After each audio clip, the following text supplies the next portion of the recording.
Il y a quelques semaines, je vous ai montré comment installer Domotix sur un NAS Synology. Aujourd'hui, je vous montre comment installer ce système domotique sur Docker et sur notre tout nouveau serveur réservé pour la domotique. C'est un tout petit peu plus compliqué, mais je vous montre tout ça. C'est parti!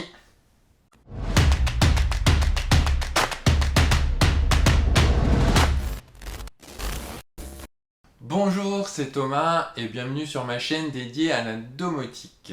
Alors si vous ne l'avez pas encore vu, il y a quelques semaines j'ai monté un NUC, un mini PC, pour l'utiliser en tant que serveur et notamment en tant que système domotique.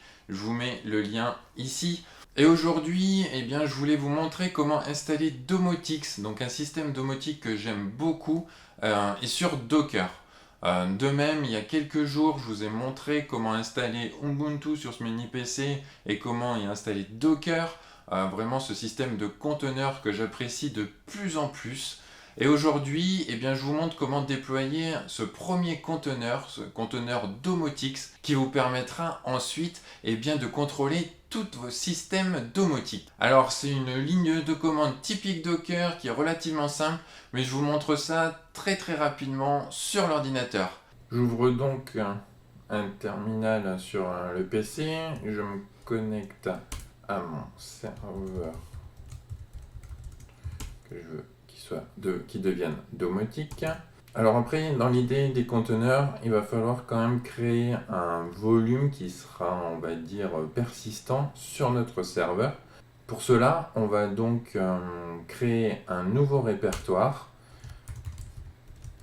Donc dans mon cas, j'ai choisi de créer un opt domotix config qui va me permettre ensuite de pouvoir stocker tous les fichiers du conteneur, des fichiers qu'on va dire persistants, donc tout ce qui va être configuration de Domotix par exemple, afin que si jamais il y a un upgrade, qu'on veut juste supprimer et recréer le conteneur, tout remontera avec la configuration qu'on a déjà faite. Ensuite, il ne nous reste plus qu'à créer ce conteneur. Alors là, c'est une commande qui est classique de Docker. Donc Docker run, donc name, donc le nom de votre conteneur, donc dans notre cas Domotix. La time zone, donc Europe Paris. La redirection de port, donc Domotix fonctionne sur le port 80-80. L'idée c'est de rediriger les ports de votre serveur vers les ports du conteneur. Donc là, moi de toute façon aujourd'hui rien n'est utilisé, donc je laisse tel quel, les mêmes ports redirigent vers les mêmes ports. Et ensuite, voilà ce que je vous disais, le répertoire.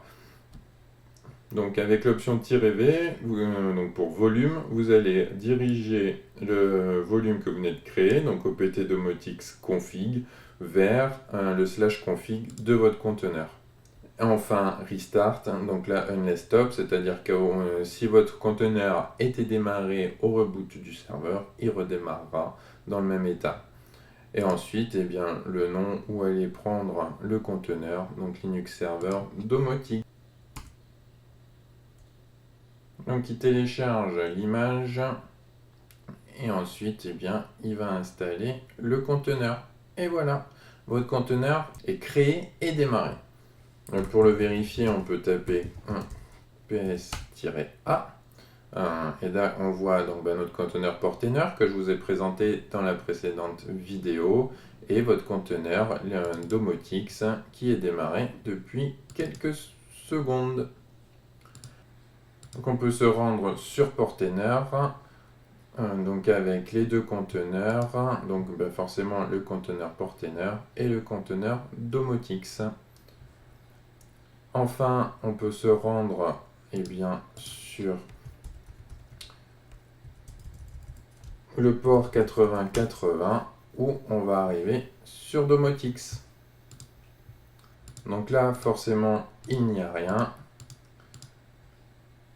Comme je vous l'avais montré dans la précédente vidéo où j'avais installé Domotix sur le serveur Synology, on peut faire rapidement quelques réglages comme le passer en français. Également très important, le rentrer la location, puisque ça va nous permettre ensuite de faire pas mal d'automatismes avec tout ce qui est lever et coucher de soleil. Apply Settings, et voilà, notre serveur Domotix est en français. Voilà pour ce qui est de l'installation pure, notre Domotix, notre système domotique fonctionne. Il ne reste maintenant plus qu'à rajouter les modules que vous voulez. Lorsque j'avais installé Domotix sur le NAS Synology, j'avais ensuite montré comment intégrer les modules Xiaomi. Encore une fois, je vous laisse un petit lien dans la vidéo. Là, je ne vais pas recommencer, c'est exactement pareil. Le fonctionnement de Domotix est identique, qu'il soit installé sur le NAS Synology ou sur le NUC ou sur un Raspberry Pi. Donc tout ça, vous pouvez le transposer à votre propre système. Moi, c'est ce que je vais faire. Je vais rajouter mes capteurs de température. Vous les verrez dans une prochaine vidéo, sûrement quand je referai quelques vidéos sur Domotix. Ils apparaîtront, vous verrez, rien de particulier. Si le sujet de la domotique, si Domotix vous intéresse, eh bien n'hésitez pas à vous abonner en dessous de la vidéo. De même, si vous êtes arrivé jusque là, n'hésitez pas à me laisser un petit pouce bleu. Et je suis également curieux de savoir quel système domotique vous utilisez vous. Si vous utilisez peut-être JDOM ou Home Assistant, si vous avez des questions sur Domotix, surtout n'hésitez pas à me le dire dans les commentaires. Et moi je vous dis à très bientôt. Bye bye.